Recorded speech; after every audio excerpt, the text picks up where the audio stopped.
Welcome back to another episode of Film Club, baby. What's going on, everybody? Welcome back. It's me and Groot. We're here. We're doing another episode. We're here with our first episode from Pride Month. What's going on? Happy Pride, everybody. You like my new shirt?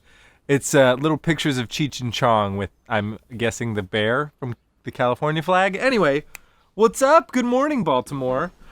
Oh, first little hint into what we did this week. First of all, maybe it's your very first time here, and if that's the case, then welcome. We're the Filmstruck Film Club. I'm Carson Higgins. That's Groot.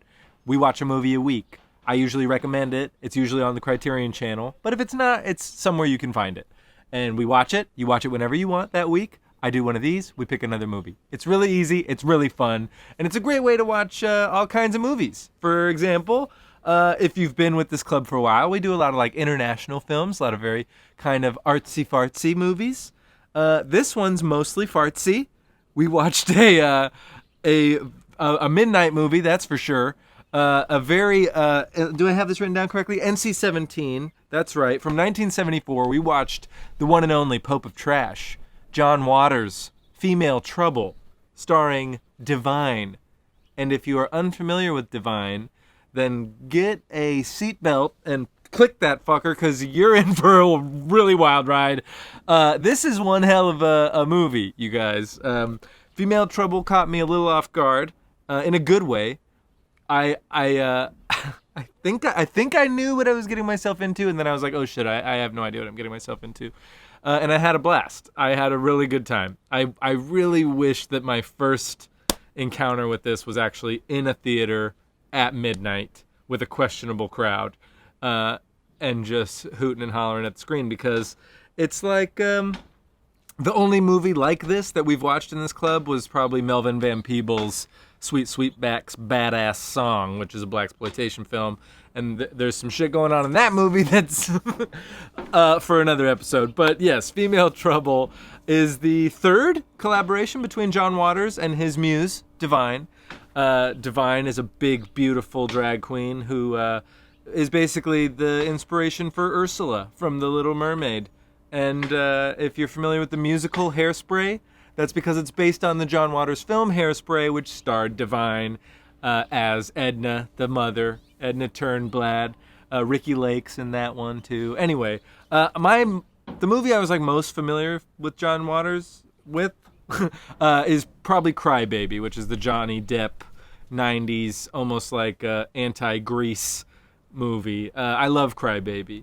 Always have. And other than that, I've still yet to see all of Pink Flamingos, which is like the I guess probably the most famous of this era of John Waters films. But he himself says that Female Trouble is his favorite of the Divine vehicles that he directed. It came out in 1974. I don't know if I said that already. It does have a pretty impressive 88% on Rotten Tomatoes. I guess people are grading it on its own merits, right? Maybe if you were to stack it up against like the Sight and Sound top 250 movies of all time. I don't know if this is on there or not, but it doesn't matter, because sometimes movies are meant to, fuck with you. And this time period of John Waters making movies with Divine, he had to do what he had to do to get people's attention. They were shooting on a shoestring budget with nothing but dreams in Baltimore. And Divine, I don't know his real name. I only know his stage name. But Divine plays Dawn Davenport in Female Trouble. And she is a little high schooler who's she's saying there's hell to pay if she doesn't get these damn cha-cha heels for Christmas. And she doesn't. Spoiler alert. She ruins Christmas, runs away, and gets picked up by none other than himself, as a him. That's right.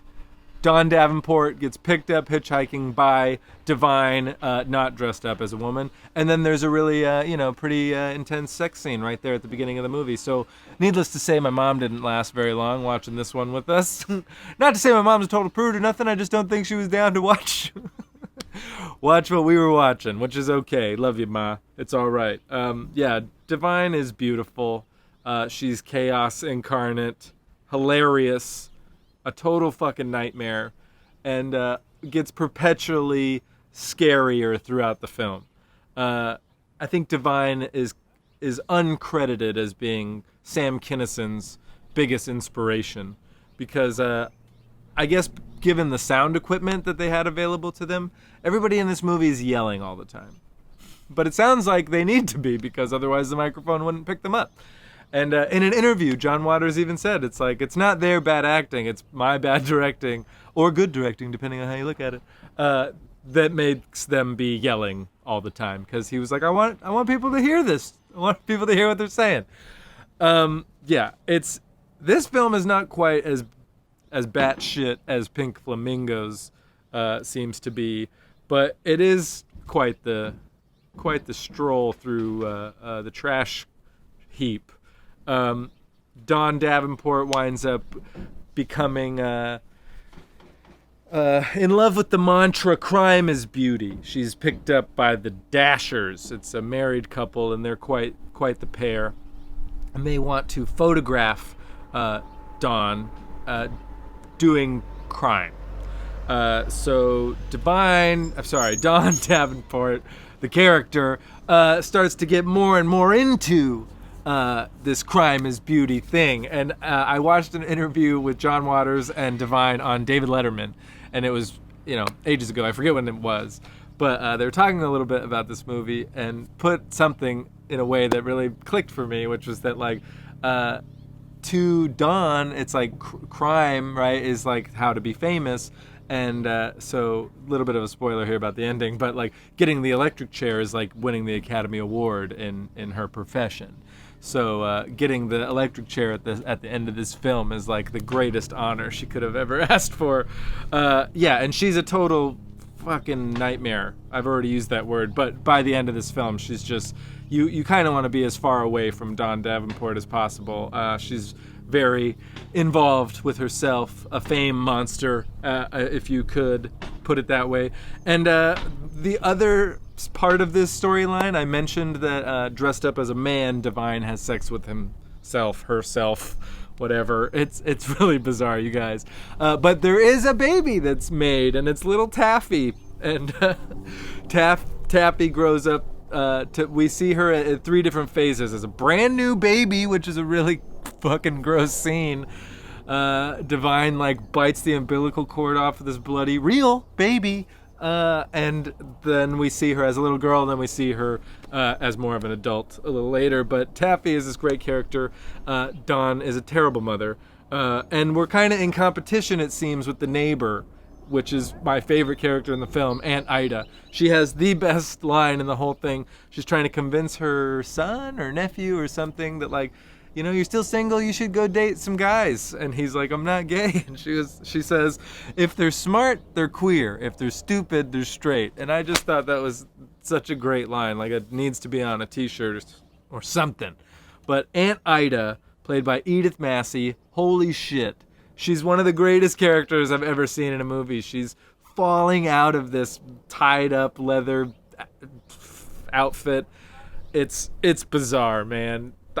I loved it. I actually really loved it. Like, there's something about it. It's got that thing that, mind you, to like another level, but it's got that same thing that like Rocky Horror Picture Show has, right? Where it's like, this is like for freaks by freaks, right? And so the freak within us, if you let your freak flag fly, you can enjoy the shit out of these John Waters movies. And I'm like, I want to go watch multiple Maniacs. I need to finish Pink Flamingos if I can. Oh my God, it's such a weird movie, you guys. Okay, yeah, no, I love it. I honestly am so happy. There's great costumes in this movie. It's really good. Like, this is a worth your time movie. And it's also nice to see, when you got a dream and a camera and a group of clowns that are willing to play with you, you can make something. You can really just go out there and make a goddamn movie. And these people, man, the Dreamland crew, which is John Waters' like theater company, but film theater company. I don't know, man. He's incredible. If you have the Criterion Channel, there's a couple like interviews of him. There's one where he talks about Female Trouble in particular, And then there's also a whole thing where he talks about Beyond the Valley of the Dolls. He's a big Russ Meyer fan. So yeah, this film was definitely a departure for us. If you've been keeping up with these film club videos and watching these films with us every week, this was a hard U-turn to batshit land, and I'm glad you came with me. Groot, we made it, and it was so fun, wasn't it? It was. Yeah, you guys, go watch any and all John Waters movies, but please check out Female Trouble and just experience Divine and all his beauty and all her wonderful magicalness. Yes, we will be continuing this Pride theme. We're going to be featuring directors who are out members of the LGBT community, right? So yeah, we'll have another pickup tomorrow, and we'll just keep this train a-rolling. Happy June, happy Pride. So much love to you guys. Yeah, keep it real. See ya.